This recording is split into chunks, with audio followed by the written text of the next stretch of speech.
भारत से सीधे नहीं लड़ सकता पाकिस्तान, चीन तालिबान के साथ बनाया साजिश का नया ट्रायंगल। पाकिस्तान का भारत के खिलाफ मिशन एटम बम 2025 तक बनाएगा इतने परमाणु हथियार।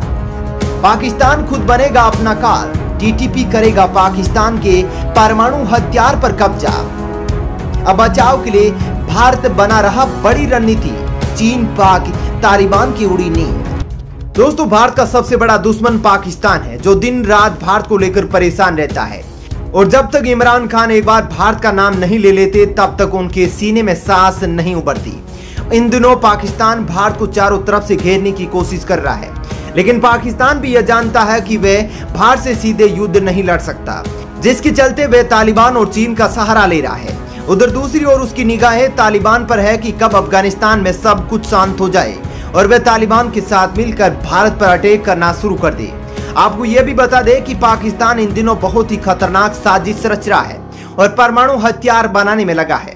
Bulletin of the atomic scientist report में कहा गया है कि अगर पाकिस्तान जिस तेजी से परमाणु हथियार बना रहा है, उसके हिसाब से 2025 में उसके पास 200 से अधिक बम हो सकते हैं। और इस वक्त देखा जाए तो पाकिस्तान के पास 165 परमाणु हथियार है, जिसके बदौलत पाकिस्तान समय समय पर भारत को गीदड़ भभकी भी देता रहता है।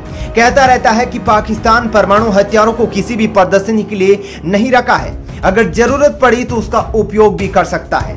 लेकिन पाकिस्तान के लिए इतना आसान नहीं है कि वह भारत पर परमाणु बम का उपयोग कर पाए। लेकिन भारत के लिए चिंता का विषय यह है कि जो अफगानिस्तान में तालिबान है, अगर उसके हाथ लग गया तो कुछ भी हो सकता है। और उधर पाकिस्तान में तहरीक तालिबान भी धीरे धीरे सक्रिय हो रहा है, जो पाकिस्तान के विरोधी जंग के मैदान में कूद चुका है। अगर उसकी पहुंच परमाणु हथियार तक हो गई तो देश को तबाही से कोई रोक नहीं सकता। इससे केवल भारत ही नहीं, पाकिस्तान भी तबाह हो सकता है। खबर यह भी है कि पाकिस्तान यह भी तैयारी कर रहा है कि उस पर किसी भी परमाणु हथियार से हमला होता है तो उसके लिए अपनी मिसाइलों को तैनात कर रहा है, जिससे वह परमाणु बम को आसानी से निष्क्रिय कर दे। उधर अमेरिका की रक्षा खुफिया एजेंसी के डायरेक्टर ने भी अप्रैल 2021 में बयान दिया था कि पाकिस्तान लगातार अपने परमाणु बम के जखीरा को बढ़ा रहा है और साथ ही पाकिस्तान ऐसी तकनीक के विकास में लगा हुआ है जो किसी भी परमाणु अटैक को गिरा दे। आपको बता दें कि कहा जा रहा है कि पाकिस्तान ये सभी तैयारियां इसलिए पूरी कर रहा है ताकि कभी भारत के ऊपर अटैक करे तो पाकिस्तान की सेना परमाणु हथियार का उपयोग कर सके। पाकिस्तान की इन सभी तैयारियों को देखकर लग रहा है कि अब बहुत ही जल्द पाकिस्तान कश्मीर पर अटैक करने वाला है। बस अब पाकिस्तान अफगानिस्तान में सब कुछ सामान्य होने का इंतजार कर रहा है। आइए अब आपको बताते हैं कि कैसे भारत पाकिस्तान के खेल को खत्म कर सकता है। सबसे पहले आपको अफगानिस्तान के समीकरण को समझाते हैं।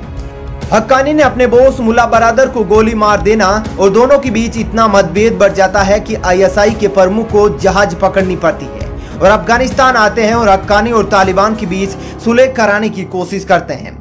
हक्कानी और मुल्ला बरादर के बीच सुलह होने के बाद जब फैज हामिद पाकिस्तान लौट जाता है, उसके 3 दिन बाद ही अफगानिस्तान में तालिबान अपनी सरकार का ऐलान कर देता है।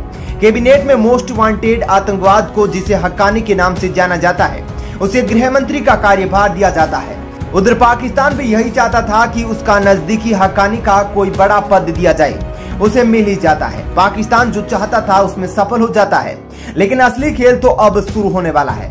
पाकिस्तान अब चाहेगा कि अफगानिस्तान में सब शांत हो जाए तो पाकिस्तान तालिबान का उपयोग कश्मीर के लिए कर सके। तालिबान के लड़ाकों का केवल एक ही काम है, गोलियां चलाना। और जब अफगानिस्तान में सब कुछ सामान्य हो जाएगा तो तालिबान के लड़ाके कहां पर गोलियां चलाएंगे, ये एक चिंता का विषय है। ऐसे में तो केवल एक ही जगह बचती है, वो है कश्मीर, और यहीं से पाकिस्तान का खेल शुरू हो जाता है। अब ऐसे में पाकिस्तान तालिबान के लड़ाकों को लेकर कश्मीर पर अटैक करेगा। इतना ही नहीं, अब अफगानिस्तान में तालिबान के पास ज्यादा पैसे भी नहीं बचे हैं, तो तालिबान के लड़ाकों को पाकिस्तान फंड करेगा और भारत के खिलाफ लड़ने को मजबूर करेगा। अब भारत इन सब से बचने के लिए क्या कर सकता है, आइए आपको वे भी बताते हैं। भारत के लिए यह बहुत ही जरूरी है कि अफगानिस्तान में तालिबानियों के बीच स्थिरता पैदा की जाए। अब ये मुमकिन है कि भारत शायद तहरीक तालिबान का उपयोग कर सकता है। तहरीक तालिबान लगातार पाकिस्तान की परेशानी का सबब बना हुआ है। भारत भी इनसे निपटने के लिए लगातार तैयारियां कर रहा है। भारत लगातार कश्मीर में शक्तिशाली हथियारों को इकट्ठा करना शुरू कर दिया है और यह काफिला अफगानिस्तान पर तालिबान के कब्जे की बात शुरू हुआ था। भारत तालिबान की किसी भी चुनौती को हल्के में नहीं ले रहा है। भारत पाकिस्तान से लगने वाली जितनी भी सीमाएं हैं सभी पर चौकस इंतजाम करने शुरू कर दिए हैं, जिसके कारण पाकिस्तान के ना तो कोई साथ दे रहा है ना ही जुबान साथ दे रही है, जिसके कारण पाकिस्तान के ना तो पैर साथ दे रहे हैं और ना ही जुबान साथ दे रही है। भारत की पश्चिमी सरहद यानी कि राजस्थान में भारतीय वायुसेना की ओर से इमरजेंसी लैंडिंग को तैयार किया गया है। इमरजेंसी लैंडिंग में भारतीय वायुसेना के फाइटर जेट और ट्रांसपोर्ट वाले विमान अचानक किसी दुर्घटना के संकेत मिलते ही इमरजेंसी लैंड कर सकेंगे। आपको बता दें कि इस इमरजेंसी लैंडिंग को पाकिस्तान सीमा के नजदीक बनाया गया है। इसे एक हाईवे पर तैयार किया गया है, जिसका उपयोग भारतीय वायुसेना के फाइटर जेट इमरजेंसी लैंडिंग के लिए कर पाएंगे। अभी तक फाइटर जेट में कुछ सामान्य होने पर पंजाब में लैंड कराने की व्यवस्था थी। आपको बता दें कि इस समय भारतीय वायुसेना के बेड़े में शामिल आधे दर्जन फाइटर प्लेन राजस्थान में अभ्यास कर रहे हैं, जिसे 9 सितंबर को इमरजेंसी लैंडिंग के अभ्यास को सफलतापूर्वक पूरा कर लिया गया है और यह अभ्यास तकरीबन 3 घंटे तक चला था। इस अभ्यास के दौरान भारत के रक्षा मंत्री राजनाथ सिंह और परिवहन मंत्री और नितिन गडकरी भी शामिल रहे। आपको बता दें कि किसी भी देश के इतिहास में यह पहली बार होने जा रहा है जब किसी हाईवे पर फाइटर प्लेन की इमरजेंसी लैंडिंग के लिए व्यवस्था कराई जा रही है। भारत वो पहला देश है जो आपातकाल की स्थिति में अपने फाइटर जेट को हाईवे पर लैंड करा सकेगा। उधर पाकिस्तान, जिसके पायलट एयरपोर्ट पर ढंग से लैंडिंग नहीं करा पाते हैं, यह खबर सुनकर मन ही मन भारतीय वायुसेना की प्रशंसा भी कर रहे होंगे। दोस्तों, आपको बता दें कि इस इमरजेंसी लैंडिंग का उपयोग भारतीय वायुसेना और भारतीय थल सेना दोनों ही कर सकेंगे। इस इमरजेंसी को 5 किलोमीटर लंबा और 33 मीटर चौड़े क्षेत्र में बनाया गया है और इसकी जो सबसे खास बात है वो भी आपको बता दें कि इस हाईवे पर ट्रांसपोर्टेशन भी सुचारू रूप से हो सकेगा। किसी आपातकालीन स्थिति पर इमरजेंसी लैंडिंग के वक्त ट्रांसपोर्टेशन को रोक दिया जाएगा। इस हाईवे के किनारे पार्किंग का भी इंतजाम किया गया है, जिस पर फाइटर जेट खड़ा किया जा सकेगा। उधर कुछ भी अफगानिस्तान में हुआ उसे पूरी दुनिया ने देख लिया है।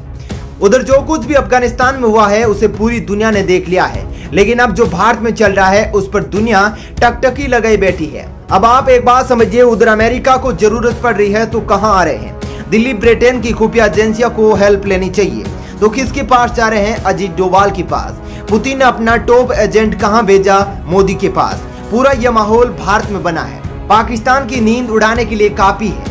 तो चलिए भारत में पाकिस्तान और तालिबान को लेकर क्या चल रहा है एक एक करके बताते हैं। भारत में इस वक्त सबसे हाई लेवल मीटिंग शुरू है। दुनिया के 3 बड़े देशों के अधिकारी भारत में मौजूद है, जिसके चलते पाकिस्तान अपनी नजरें दिल्ली से हटा नहीं पा रहा है। भारत की अहमियत को पूरी दुनिया मानने लगी है। बड़े बड़े शक्तिशाली देश भी अब भारत की सहमति और सलाह के बिना कोई भी कदम नहीं उठाना चाह रहे हैं। आपको बता दें कि इस वक्त अफगानिस्तान के जो हालात है उस पर कैसे निपटा जाए, इन सभी मुद्दों के लिए सबसे प्रमुख चेहरा अजीत डोभाल है। अब अजीत डोभाल की ही भारत ही नहीं बल्कि पूरी दुनिया को उनकी सलाह का इंतजार है। तो दोस्तों, इस खबर में इतना ही। एक नई खबर के साथ मिलेंगे। आप इससे जुड़े रहे और देखते रहे प्लेनेट 4। लेकिन अभी तक आपने इस वीडियो को लाइक नहीं किया है तो लाइक करें और चैनल को भी सब्सक्राइब जरूर कर ले।